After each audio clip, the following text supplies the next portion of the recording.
கார்த்திகை மாதம் முடிந்த கையோட நம்ம வீட்டில் 3 நாளும் தீபம் ஏற்றி வழிபாடு செய்வோம். இன்னைக்கு பெருமாள் கார்த்திகை சொல்லக்கூடிய பஞ்சாட்சர தீபம் ஏற்றி முடிச்சாச்சு. நாளைக்கு நிறைந்த பௌர்ணமி. கார்த்திகை மாதம் முடிவடையுது. நாளைய தினம் நம்ம எல்லா தேவர்களையும் நினச்சி நம்ம தீபம் ஏற்றி வழிபாடு செய்யணும். அடுத்தது வரப்போகுது மார்கழி திங்கள். மார்கழி மாதம் பிறக்க போகுது. மார்கழி மாதம் வரப்போகிற திங்கட்கிழமை 16ஆம் தேதி பிறக்க போகுது. மார்கழி திங்கள் மதி நிறைந்த நன்னாள் அப்படின்னு சொல்லுவாங்க.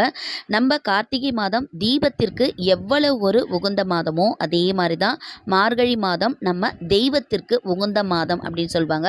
இந்த மார்கழி மாதத்தில் பிரம்ம முகூர்த்தத்தில் காலை 5:20க்குள்ளே நம்ம தீபம் ஏற்றி வழிபாடு செய்கிறதுனால 30 முக்கோடி தேவர்களுடைய அனுகிரகம் கிடைக்கும் அப்படின்னு சொல்லுவாங்க. மார்கழி மாதத்தில் திருப்பாவை திருவெம்பாவை நம்ம படிக்கிறது நல்லது.